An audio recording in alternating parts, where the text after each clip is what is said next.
What's up? Kumusta po kayo dyan? So nandito na naman ang inyong tagapaglingkod, Roadrunner Vlad. Okay? So for today's video guys, gagawa tayo ng tutorial. So kung paano mag-slide ng tandem axle. So ngayon ay ano natin, ituturo ko sa inyo kung paano mag-slide nun. So halimbawa kagaya nito, nag-load tayo. So overweight tayo sa likod or overweight tayo sa trailer natin or sa drive. So kailangan marunong po kayo mag-adjust ng inyong ng inyong tandem axle, so para maging pantay yung inyong weight. So ito guys, ituturo ko sa inyo isa-isa para matuto kayo. At itong video na to guys ay para po ito sa mga beginners na hindi pa marunong slide ng tandem. So ituturo ko sa inyo isa-isa kung paano mag-slide ng tandem. Okay? Tara, let's go. So ito guys, ituturo ko sa inyo dito yung yung pin kung paano po mag-adjust ng trailer axle. So ito po yung ating gulong. So kailangan ay marunong tayo mag-adjust ng ating tandem. Kasi ito guys, na-adjust ko na ito kahapon. So ngayon ang gagawin natin ay tuturuan ko kayo kung paano mag-slide ng tandem. Okay? So ito ang kanyang pin. So pag hinatak natin yan ay itong lock na ito ay papasok yan, at saka yung pag pumasok na po yung mga pin na yan, yung mga lock na yan, doon yung isang lock sa kabila, pag pumasok na po yan ay pwede na po natin i-abante ang ating trailer at saka yung ating tandem. Okay? So kadalasan yung mga ibang kagaya ng mga lumang trailer guys ay yung kanilang kagaya nito, yung pin nila ay dito yan, yung para sa kuan, hinahatak-hatak yun, hinahatak-hatak. So dahil itong ating trailer ay button siya, kagaya nito yung pin niya, so madali lang siya i-adjust. So ngayon ang gagawin natin ay hahatakin natin. Ayan, nahatak na natin siya. So ngayon ang ano natin ay, dahil mahigpit siya, iabante natin ng konti para makapasok yung ating lock. Okay? So ayan guys, nakaano na yung lock, nakapasok na. So ngayon ay pwede na natin sa slide. So siya nga pala guys, ang bawat butas, ang maximum ng bawat butas ay 250 pounds. So halimbawa yung drive mo ay halimbawa, kasi ang limit dito guys ng axle ay 17,000 pounds. So yung dalawang axle ay 34,000 pounds. So doon sa kabila ay 34,000 pounds din ang maximum doon. So ngayon ay halimbawa yung drive natin ay 36,000 pounds, tapos dito sa ating trailer ay umabot lang dito ng 32,000 pounds or ganon.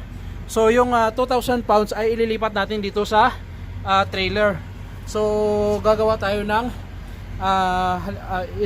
kasi 250 pounds, so siguro mga 8 butas yung ang i-adjust natin. So para yung timbang doon sa drive ay papunta dito sa likod. So ngayon iabante natin. So bibilang tayo kasi hanggang ito yung ating ito yung nandito yung natin, yung lock natin. Bibilang tayo ng 8. 1 2 3 4 5 6. So 6 7 8. So ngayon ang 2,000 pounds ay hanggang dito. So yung 2,000 pounds na ililipat natin dito sa trailer natin ay hanggang dito. Hanggang dito yung maximum ng ating 2,000 pounds. So ngayon ang gagawin natin ay i-atras natin yung ating axle. Okay? So ngayon guys, dahil i-atras tayo, so yung ating tractor yung tractor brake natin ay i-release natin yan. Tapos yung ating trailer ay naka-steady lang para kakapit sa doon pag in-adjust natin yung ating axle. Okay?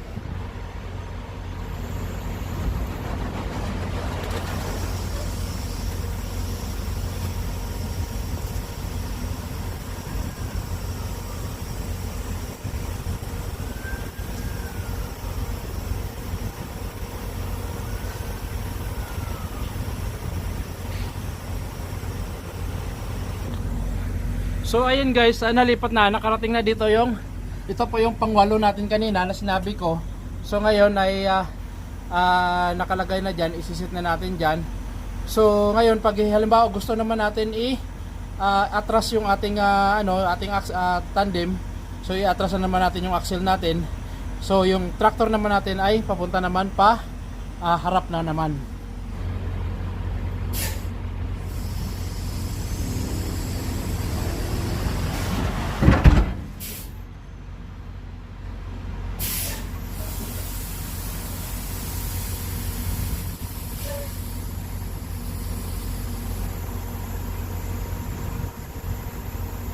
So ayan guys, ganun lang po yung pag-adjust ng ng ating tandem.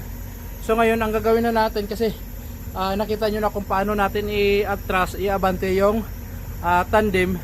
So ngayon ay ibabalik na natin sa dating position niya. Kasi ang purpose lang din natin ay ang tinuro ko lang sa inyo. So kung paano mag-slide ng tandem, okay? So kanina ay ito po yung natin, yung ating lock kanina dito nakalagay. So ngayon ay ilalagay natin, ibalik natin dito yung ating lock. So ngayon ang gagawin natin kung para mabalik yung lock, so i-press natin to para matulak na yung lock, okay?